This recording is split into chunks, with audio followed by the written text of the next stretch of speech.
राधे राधे आप सभी को। गुड मॉर्निंग, नमस्ते। आप सभी का स्वागत है हमारे चैनल हिंदी टीचर्स एकेडमी पर। हम लोग गोविंद पांडे की बुक देख रहे थे। कुछ दिनों से बंद हो गया था, 4-5 दिन आप लोगों को क्लास नहीं मिल पाई है। तबीयत ठीक नहीं था, मेरा ज़्यादा वर्क नहीं हो पा रहा था, इसीलिए मैंने इसे बंद कर दिया था। तो मैंने सोचा शुरू किया जाए। अभी भी कुछ ज़्यादा ठीक नहीं है, बट मैंने सोचा थोड़ा थोड़ा पढ़ा जाए इसे, कि ज़्यादा वीडियो क्लास लेने से बहुत थकावट भी हो जाती है, नहीं हो पाता है ज़्यादा एक दिन में, लेकिन इसे पूरा करना है हमें। अब आप लोगों को कोशिश मैं करूँगी कि रेगुलर मिला करे क्लासें इसकी, और भी वीडियोस देती रहती हूँ मैं। पुरस्कार पे मिलेगा आप लोगों को, प्रीवियस ईयर पेपर कुछ 21 का सॉल्व किया जाएगा, कुछ मिलती जुलती रचनाओं पे तो छोटा छोटा रहता है, तो वो तो मैं डेली देती रहती हूँ। बाकी लाइव क्लास हम लोगों की 8 बजे होती ही है डेली। तो हम लोग सगुण भक्ति धारा देख रहे थे भक्ति काल में, जिसमें राम काव्य हमने स्टार्ट किया था। प्लेलिस्ट बना दी गई है, आप पिछली क्लास नहीं देखे होंगे तो देख सकते हैं। प्लेलिस्ट में जाइए, वहाँ आपको मिल जाएगा, गोविंद पांडे बुक रीडिंग के नाम से। ठीक, तो हम लोग रामानंद देखे थे, रामानंद की ये पंक्तियाँ भी देखे थे, संप्रदाय भी देखे थे। उनके 12 शिष्यों पे हमने छोड़ा था कि रामानंद के 12 शिष्य थे। शुक्ल अलग बताते हैं, हजारी के अलग है, राम कुमार वर्मा के अलग है। कुछ तो कॉमन है, एक आधे दो चेंज किए हैं ये सभी। तो कितने शिष्य थे रामानंद के? 12 शिष्य थे, आपको ध्यान देना है। तो सर्वमान्य शुक्ल जी का है, शुक्ल जी का ही हमें विशेष ध्यान देना है। ठीक, तो इनके अनुसार जो 12 शिष्य हैं, अनंतानंद, सुखानंद, सुरसुरानंद, नरहरयानंद, भावानंद, पीपा, कबीर, सेन, धन्ना। ठीक, नीचे भी हैं क्या? हाँ, नीचे भी कुछ हैं। तो चलिए हम पहले शुक्ल का क्लियर करते हैं। 12 शिष्य कौन कौन बताए हैं ये? तो ये बताए हैं अनंतानंद को। किसको बताए हैं? अनंतानंद को। फिर बताए हैं सुखानंद को, फिर सुरसुरानंद को, फिर नरहरयानंद को, भावानंद को, पीपा, कबीर, सेन, धन्ना। धन्ना के बाद रैदास, पद्मावती, सुरसुरी। तो ये 12 बहुत इंपॉर्टेंट है, किसी के भी गुरु आपसे पूछ सकता है। पूछेगा पद्मावती के गुरु तो रामानंद, सुरसुरी के गुरु रामानंद, रैदास के रामानंद, धन्ना के, सेन के गुरु रामानंद, कबीर की तो दुनिया जानती है कि गुरु रामानंद हैं। अनंतानंद, सुखानंद, सुरसुरानंद का भी ध्यान देना है। तो ये शुक्ल के अनुसार इनके 12 शिष्य हुए। 3-4 बार पढ़ लेंगे तो याद हो जाएगा, गलत नहीं होगा। फेमस आपको याद ही है, कबीर, रैदास का, और अनंतानंद, सुखानंद, ये सब भी सही हो जाता है, गलती नहीं होगा। विकल्प मिलेगा तो आप सही कर लेंगे, बिना विकल्प के भी सही कर लेते हैं। ये 12 याद है, 12 रचनाएं आप लोग याद, शिष्यों को आप लोग याद कर लेंगे तो और बढ़िया रहेगा। कौन कौन? अनंतानंद, सुखानंद, सुरसुरानंद, नरहरयानंद, भावानंद, पीपा, कबीर, सेन, धन्ना, रैदास, पद्मावती, सुरसुरी। हो गया 12। अब हम देखेंगे हजारी के अनुसार। शुक्ल के अनुसार हमने देख लिया 12 शिष्यों को। अब किसके अनुसार देखेंगे? तो अब हम देखेंगे हजारी प्रसाद द्विवेदी के अनुसार। ठीक, हजारी प्रसाद द्विवेदी के अनुसार। तो ये बताते हैं आशानंद। क्या बताते हैं? आशानंद, सुखानंद, सुरसुरानंद, परमानंद, भावानंद, पीपा, कबीर, सेना, धन्ना। पीपा की जाति राजपूत थी, कबीर की जुलाहा थी, सेना की जाति नाई थी और धन्ना की जाति जाट थी। इनकी जातियां भी आपको ध्यान देना है। पीपा राजपूत, कबीर जुलाहा, सेना नाई, धन्ना जाट। इसके बाद रैदास हैं जो कि चमार हैं, महानंद हैं और श्री आनंद हैं। तो रैदास, चमार, महानंद, श्री आनंद। तो ये कुछ नए बताए हैं, कुछ को हटा के। जैसे ये महानंद को नया बताए हैं, श्री आनंद को नया बताए हैं। ठीक, और तो और परमानंद को नया बताए हैं और आशानंद को नया बताए हैं। हजारी केवल 8 तो सेम शुक्ल जी का ही है। सुखानंद, सुरसुरानंद, भावानंद, केवल 4 नया बताए हैं। आसानंद, परमानंद और महानंद और श्री आनंद। ठीक, तो ये पूछेगा नहीं सब। चलिए, अब राम कुमार वर्मा के अनुसार तो ये भी कुछ कॉमन है शुक्ल जी का, और ये केवल नया बताते हैं एक। राम कुमार वर्मा 11 शुक्ल जी का ही लिए हैं, केवल एक नया बताए हैं। तो देख लीजिए क्या बताए हैं।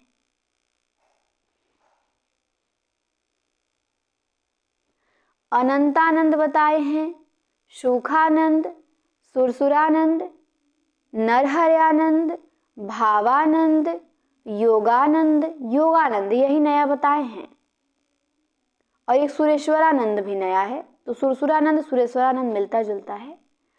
पीपा, कबीर, सेन और धन्ना, रैदास, पद्मावती। तो ये आपके 12 शिष्य हो गए। शुक्ल के अनुसार 12, हजारी के अनुसार 12 और रामकुमार वर्मा के अनुसार। पर आपको ध्यान केवल शुक्ल जी का ही देना है। ओके, चलिए आगे देखते हैं। आगे कुछ इंपॉर्टेंट दिया है कि अनंतानंद के शिष्य कृष्णदास पैहारी सर्वप्रथम गलता अजमेर राज्य में रामानंद संप्रदाय की गद्दी स्थापित किए। तो अनंतानंद के शिष्य कौन थे? कृष्णदास पैहारी। तो पूछेगा कृष्णदास पैहारी के गुरु का नाम, तो आपको बताना है अनंतानंद। तो कृष्णदास पैहारी जो थे वो रामानंद संप्रदाय की गद्दी सबसे पहले कहाँ स्थापित किए? गलता अजमेर राज्य। गलता में रामानंद संप्रदाय की गद्दी सबसे पहले किसने स्थापित किया? तो कृष्णदास पैहारी ने। ये आपको ध्यान देना है। ठीक, चलिए आगे देखते हैं। रामानंदी संप्रदाय में गलता, गलता क्या? जो कृष्णदास पैहारी रामानंद की गद्दी स्थापित की है उसे ही गलता कहते हैं। तो रामानंदी संप्रदाय में ये जो गलता है इसको उत्तर भारत का तोताद्री कहा जाता है।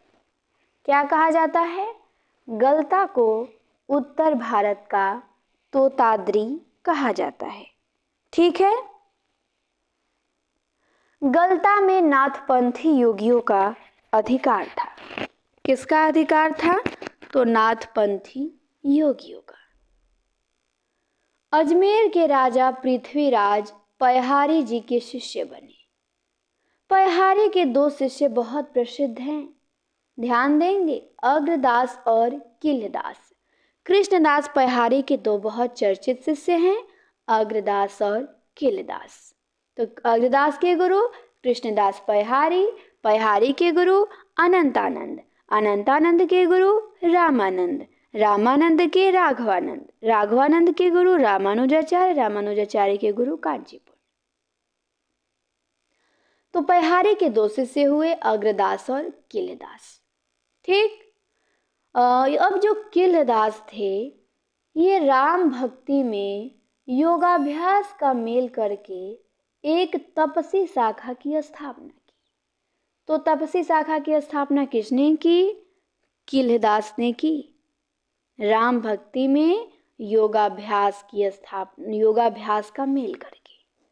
तो तपसी शाखा के प्रवर्तक किलदास हैं, ये ध्यान देना है। लेकिन प्रवर्तक पूछेगा तो किलदास बताना है, लेकिन प्रश्न ऐसे भी बनता है कि इसको पल्लवित किसने किया? तो इसको पल्लवित आगे बढ़ाया इनके शिष्य द्वारकादास ने। तो किलदास के शिष्य द्वारकादास थे। इनके संबंध में नाभादास ने भक्तमाल में लिखा है कि अष्टांग जोग तन त्याग यो द्वारकादास जाने दुनी। तो ये नाभादास ने लिखा है द्वारकादास के बारे में। तो हमने किलदास को देखा, तपसी शाखा लाए और उनके शिष्य थे द्वारकादास। अब हम देखेंगे अग्रदास को। पैहारी के 2 शिष्य थे, किल और अग्र। तो अब अग्रदास को देखेंगे। अग्रदास ने राम भक्ति परंपरा में रसिक भाव का समावेश कर रसिक संप्रदाय की स्थापना की। तो राम भक्ति परंपरा में रसिक भावना का समावेश किसने किया? अग्रदास ने। रसिक संप्रदाय के प्रवर्तक कौन थे? अग्रदास। रसिक संप्रदाय के प्रमुख कवि निम्न हैं। कौन कौन? तो बालकृष्ण अली। रसिक संप्रदाय के प्रवर्तक अग्रदास है। इसमें कुछ कवि भी आते हैं, उन्हें भी हम देख लेते हैं। चर्चित तो नहीं है बट देख लेते हैं। बालकृष्ण अली हैं, इन रसमाल हैं, राम शरण प्रेमकली हैं, प्रयागदास हैं, राम गुलाम द्विवेदी हैं और रीवा नरेश महाराज रघुराज सिंह हैं। अग्रदास ने अपनी गद्दी जयपुर के पास रैवास में स्थापित किया। रसिक संप्रदाय में इन्हें अग्र अली भी कहा जाता है। तो अग्रदास अपने संप्रदाय की गद्दी कहाँ स्थापित किए? जयपुर के रैवास में। जयपुर के पास एक स्थान है रैवास, वहीं ये रसिक संप्रदाय की गद्दी स्थापित की। और रसिक संप्रदाय में अग्रदास को अग्र अली के नाम से भी जाना जाता है। तो प्रश्न बन सकता है कि अग्र अली के नाम से किसे जाना जाता है? अग्रदास को। अग्रदास द्वारा रचित कुछ प्रमुख ग्रंथ हैं जो कि निम्नलिखित हैं, इंपॉर्टेंट हैं इनके ग्रंथ। विषय वस्तु भी दिया है, वो भी हम देखेंगे। तो यहाँ पे इनके 5 ग्रंथ दिया है अग्रदास का, ध्यान से सुनिएगा। हितोपदेश उपखाड़ बावनी, ध्यान मंजरी, राम ध्यान मंजरी, कुंडलिया, अष्टयाम या रामाष्टयाम। तो अग्रदास के 5 ग्रंथ, हितोपदेश उपखाड़ बावनी, ध्यान मंजरी, राम ध्यान मंजरी, कुंडलिया, अष्टयाम या रामाष्टयाम। ध्यान मंजरी की विषय वस्तु है, इसमें रसिकोपासना का सिद्धांत ग्रंथ बताया गया है। कुंडलिया इनकी नीति परक रचना है। और अष्टयाम या रामाष्टयाम जो है ये संस्कृत भाषा में रचित है। रामाष्टयाम जो है ये संस्कृत भाषा में रचित सीता वल्लभ राम की दैनिक लीला का चित्रण है। तो 5 पुस्तक हैं अग्रदास की, हितोपदेश उपखाड़ बावनी, ध्यान मंजरी, राम ध्यान मंजरी, कुंडलिया, अष्टयाम या रामाष्टयाम। अग्रदास जी के शिष्य नाभादास जी माने जाते हैं, जो कि बहुत चर्चित है, ध्यान देना है आपको। अग्रदास के गुरु पैहारी जी थे और इनके शिष्य कौन है? नाभादास है। तो ये आपको ध्यान देना है कि अग्रदास के शिष्य नाभादास थे। विष्णुदास ग्वालियर नरेश डुंगरेंद्र के राजकवि थे। इनके द्वारा लिखित ग्रंथ कुछ देख लीजिए। महाभारत कथा, किसके ग्रंथ? विष्णुदास ग्वालियर के हम देख रहे हैं, जो किसके राजकवि थे? डुंगरेंद्र के। तो इनकी रचनाएं पूछेगा नहीं, वैसे न इनको पूछेगा। हाँ, स्वर्गारोहण इनका थोड़ा सा ध्यान दे सकते हैं। तो रुक्मणी मंत्र है, महाभारत कथा है, स्वर्गारोहण है, रामायण कथा है। विष्णुदास ग्वालियर नरेश, ठीक। विष्णुदास किसके आश्रित थे? ग्वालियर नरेश डुंगरेंद्र के राजकवि थे। तो विष्णुदास का आपको स्वर्गारोहण केवल ध्यान देना है। महाभारत कथा भी है इनका, तो उतना खास नहीं है, न रुक्मणी मंत्र खास है, न रामायण कथा खास है। तो विष्णुदास को हमने देखा। विष्णुदास कृत रामायण कथा राम कथा संबंधी हिंदी का प्रथम प्रबंध काव्य है। तो ये थोड़ा सा अच्छा पॉइंट मिल गया हमें कि जो इन्होंने रामायण कथा लिखा है विष्णुदास ने, ये राम कथा संबंधी हिंदी का प्रथम प्रबंध काव्य है। तो विष्णुदास का जो रामायण कथा है वो राम कथा संबंधी हिंदी का पहला प्रबंध काव्य है। तो ये इंपॉर्टेंट है, ये आपको ध्यान देना है। ईश्वर दास ने सत्यवती कथा। अब हम ईश्वर दास को देखेंगे। विष्णुदास हमारे समाप्त हो गए। नाभादास को भी हमने देख लिया, नहीं नाभादास को नहीं, अग्रदास को देखा, उनके शिष्य थे नाभादास। अब ईश्वरदास को देखेंगे।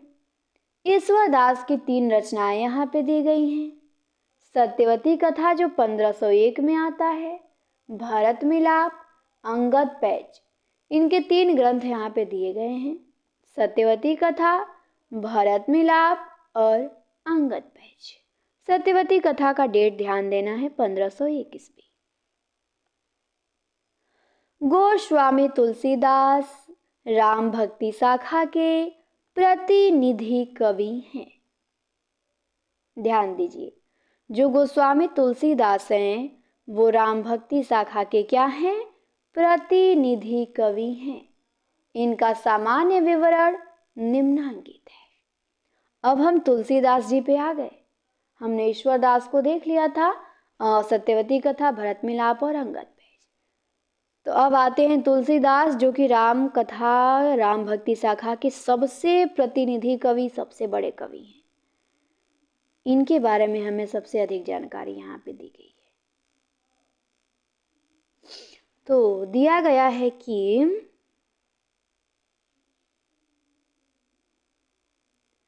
तुलसीदास का जो जन्म है वो 1532 में होता है और निधन 1623 में। इनके पिता का नाम आत्माराम दुबे और माता का नाम हुलसी था। तो इनका जन्म और निधन दोनों ध्यान देना है। 32 में जन्म, 23 में निधन, 1532 1623। पिता आत्माराम दुबे, माता हुलसी। पत्नी का नाम भी ध्यान देना है, रत्नावली। दीक्षा गुरु थे इनके नरहरयानंद और इनके शिक्षा गुरु थे शेष सनातन। तो पत्नी, माता, पिता, दीक्षा गुरु, शिक्षा गुरु, जन्म, मृत्यु। तुलसीदास के जन्म स्थान के विषय में विद्वानों में मतभेद है। ठीक, तो ये भी हमें ध्यान देना है। कुछ लोग हैं जो सूकर खेत सोरो मानते हैं, एटा जिला में जो है। तो कुछ लोग मानते हैं कि तुलसीदास सूकर खेत सोरो जिला एटा के थे। कौन कौन मानता है? तो मानते हैं लाला सीताराम, गौरी शंकर द्विवेदी, हजारी प्रसाद द्विवेदी, राम नरेश त्रिपाठी, रामदत्त भारद्वाज और गणपति चंद्रगुप्त। ये 6 लेखक तुलसी का जन्म सूकर खेत सोरो मानते हैं, जिनमें से आपको ध्यान देना है हजारी को। पूछेगा इन्हीं के अनुसार कि हजारी प्रसाद द्विवेदी के अनुसार तुलसीदास का जन्म स्थान तो सूकर खेत सोरो जिला एटा। गणपति चंद्रगुप्त को भी ध्यान देना है, बाकी तो कोई खास नहीं पूछ सकता है। अब इसके बाद है राजापुर जिला बांदा। कुछ लोग हैं जो तुलसीदास का जन्म स्थान राजापुर जिला बांदा बताते हैं और यही सर्वमान्य भी है। हजारी सूकर खेत सोरो मानते हैं, पर वो सर्वमान्य नहीं है। सर्वमान्य राजापुर जिला बांदा है, जो कि आपके शुक्ल जी मानते हैं। शुक्ल के अनुसार तुलसी का जन्म स्थान राजापुर जिला बांदा। राम गुलाम द्विवेदी भी बताते हैं बांदा, शिव सिंह सेंगर भी बांदा बताते हैं, महात्मा रघुवर दास और बेनी माधव दास, ये तीनों बांदा बताते हैं। तो यहाँ पे इंपॉर्टेंट है बेनी माधव दास, शिव सिंह सेंगर और शुक्ल जी। शुक्ल के अनुसार, बेनी माधव दास के अनुसार, सेंगर के अनुसार तुलसी का जन्म राजापुर जिला बांदा है, सर्वमान्य है। और गणपति और हजारी के अनुसार सूकर खेत सोरो है। आगे दिया है कि आचार्य शुक्ल तुलसीदास को स्मार्त वैष्णव मानते हैं। शुक्ल जी तुलसीदास को क्या मानते हैं कि ये स्मार्त वैष्णव थे। शुक्ल के अनुसार हिंदी काव्य की प्रौढ़ता के युग का आरंभ गोस्वामी तुलसीदास द्वारा हुआ।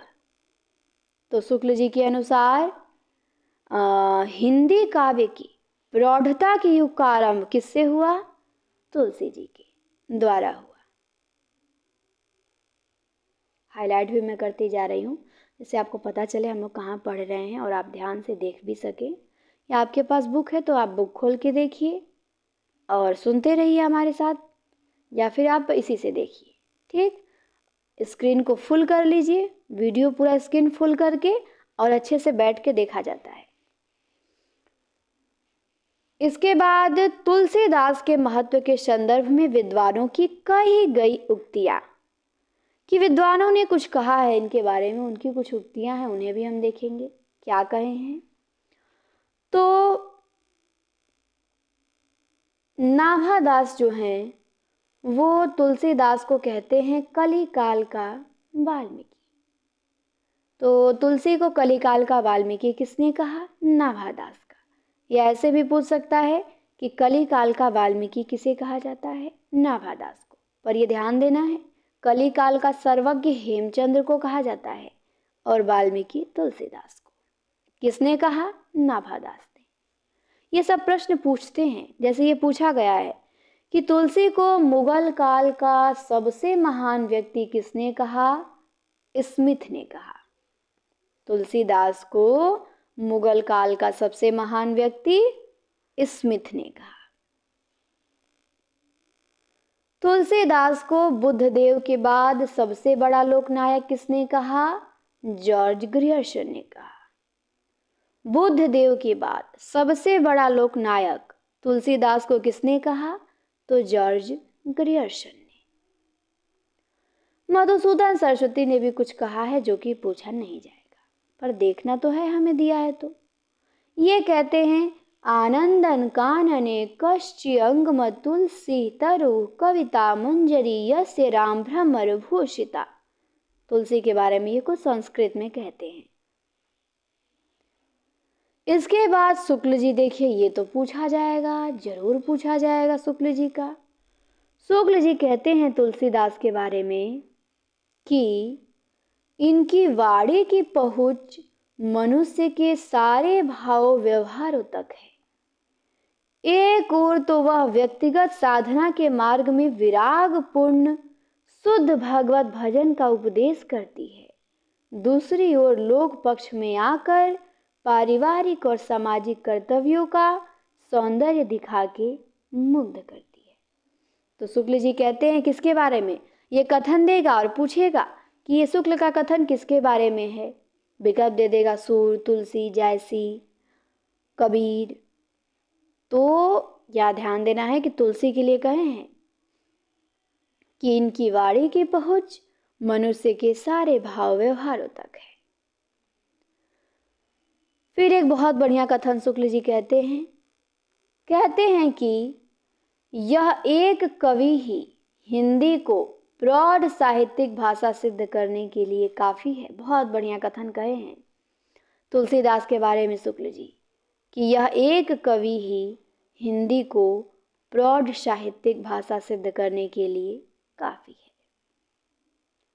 अब आते हैं शुक्ल जी। इन्होंने कहा है कि तुलसीदास जी उत्तरी भारत की समग्र जनता के हृदय मंदिर में पूर्ण प्रेम प्रतिष्ठा के साथ विराज रहे हैं। तो 3 कथन हमने शुक्ल का देखा। कहते हैं कि तुलसीदास उत्तरी भारत की समग्र जनता के हृदय मंदिर में पूर्ण प्रेम प्रतिष्ठा के साथ विराज रहे हैं। अब आते हैं हजारी। हजारी क्या कहते हैं? तो ये कहते हैं कि भारतवर्ष का लोकनायक वही हो सकता है जो समन्वय करने का अपार धैर्य लेके आया हो। कौन कहता है? हजारी प्रसाद द्विवेदी। कि भारतवर्ष का लोकनायक वही हो सकता है जो समन्वय करने का अपार धैर्य लेके आया हो। तो लोकनायक कहे हैं हजारी तुलसीदास को। तो ये कथन बहुत चर्चित है, पूछा गया है। तो पूछेगा किसके बारे में हजारी ने कहा है? तुलसी के बारे में। रामविलास शर्मा तुलसीदास को जातीय कवि कहते हैं। ये क्या कहते हैं? जातीय कवि।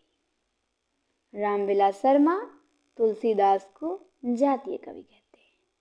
और अमृतलाल नागर ये तो तुलसी को मानस का हंस कहते हैं। उपन्यासें लिख दिए हैं मानस का हंस। तो अमृतलाल नागर तुलसी को मानस का हंस कहते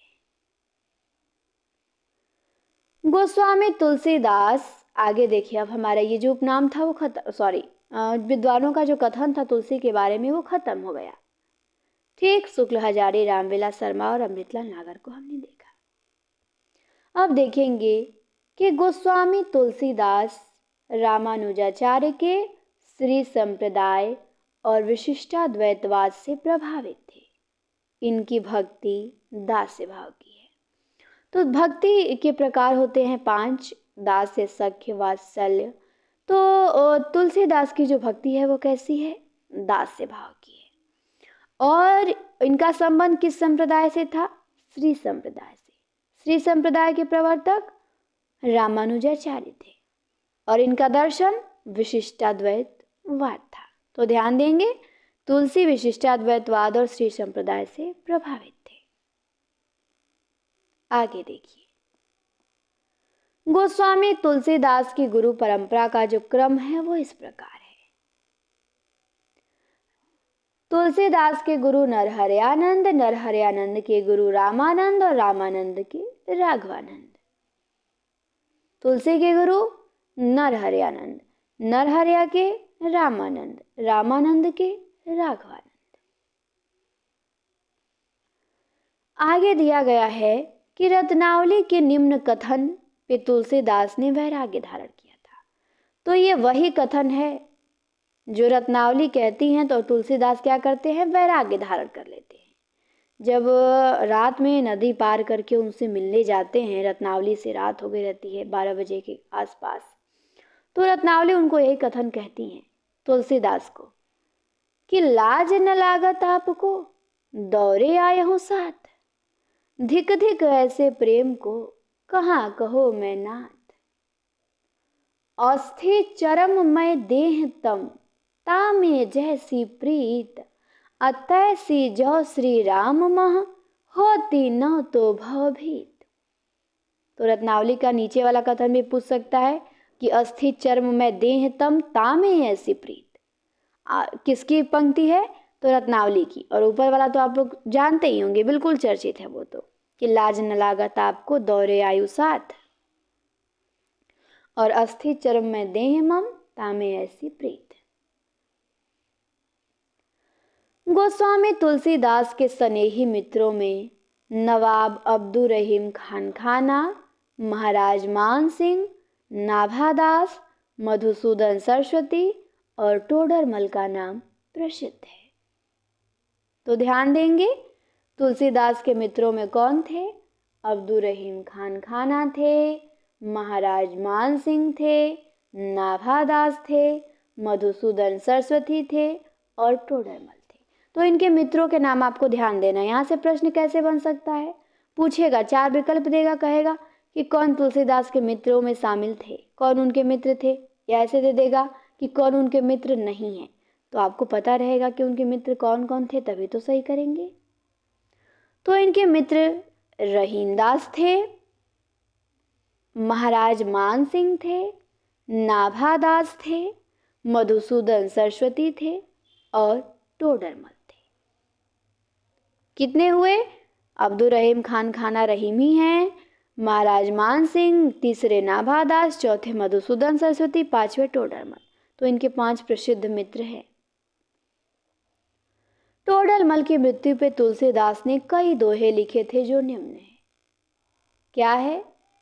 लिखे हैं तुलसी टोडरमल इनके जो दोस्त थे उनकी मृत्यु पे कि 4 गांव को ठाकुरो, मन को महामहीप, तुलसी या कलिकाल में अथय टोडर दीप, राम धाम टोडर गए तुलसी भय असोच, अजियबो गीत पुनीत बिनु, यह जानि संकोच। तो टोडरमल के मृत्यु पे कहते हैं कि 4 गांव को ठाकुरो, मन को महामही। रहीमदास ने तुलसी के संदर्भ में एक दोहा लिखा था।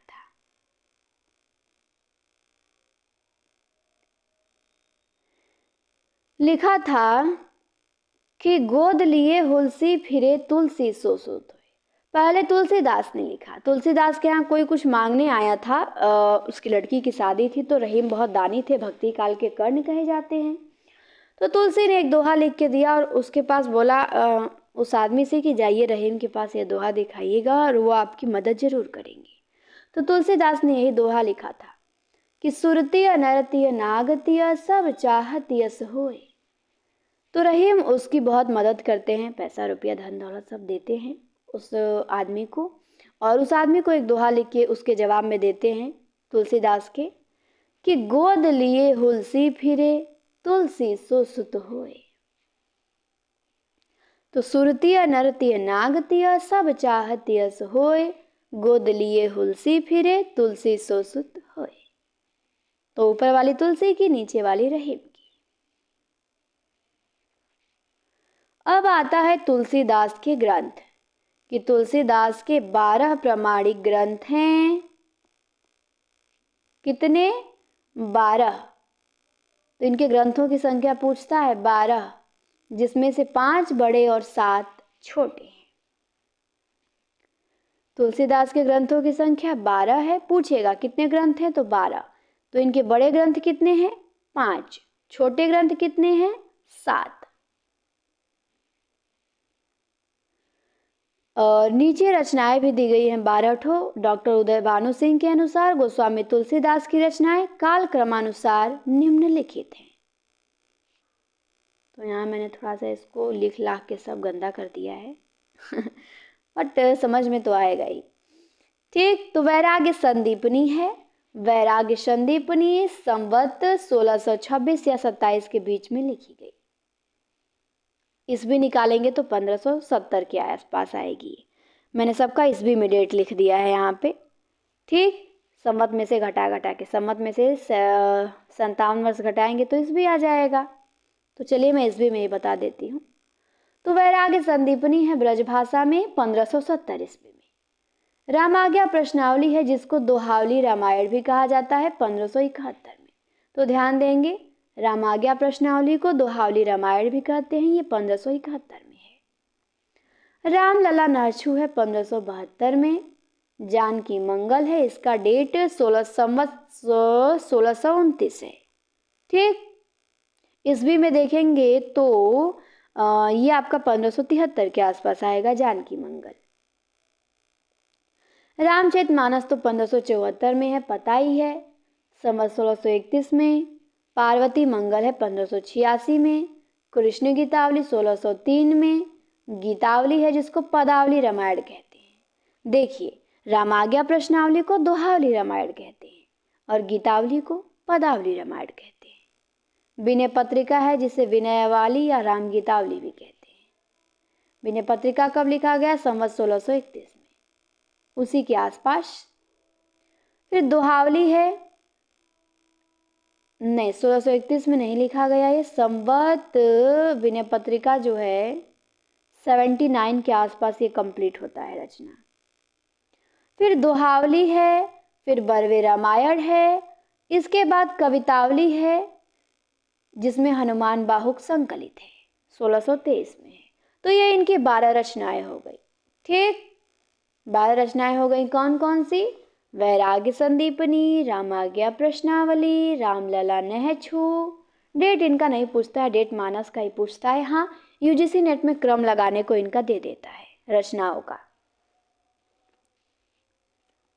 तो वैराग्य संदीपनी, रामाज्ञा प्रश्नावली, रामलला नहछू, जानकी मंगल, मानस, पार्वती मंगल, कृष्ण गीतावली, गीतावली, विनय पत्रिका, दोहावली, बरवे रामायण, कवितावली या कवितावली जिसमें हनुमान बाहुक संकलित है। इसके बाद यहाँ पे अब तुलसी की रचनाओं के बारे में डिटेल दिया गया है कि उनकी कौन सी रचना छोटी है, कौन सी बड़ी है। तो उनकी 5 रचनाएं बड़ी हैं, उनको देखना है, और 7 छोटी हैं, उनको भी देखना है। बड़ी रामचरितमानस है, विनय पत्रिका है, कवितावली, गीतावली, दोहावली, ये 5 उनकी बड़ी रचनाएं हैं। तो रचनाओं के बारे में जो डिटेल है वो हम लोग देखेंगे कल की क्लास में। ओके, आज इतना ही रहने दिया जाए। इतना आप लोग अपने दिमाग में फिट करिए। तो रचनाओं के बारे में हम लोग कल देखेंगे। हमने 12 रचनाएं उनकी देख ली, उनके बारे में देख लिया। तो क्लास कैसी लगी आप सभी बताएंगे और लाइक शेयर कमेंट ज़रूर करेंगे। पहली बार जुड़े हों सब्सक्राइब कीजिए और पूरी क्लास आप जाके प्लेलिस्ट में देख सकते हैं। हर क्लास का प्लेलिस्ट बना दिया गया है, तो इतना तो कर ही सकते हैं कि जाके वहाँ देख सकते हैं। यदि देखना हो तो मिलती जुलती रचनाओं का भी बनाया गया है। क्लास को देखने के लिए आप सभी को बहुत बहुत धन्यवाद। मिलते हैं अगली क्लास में।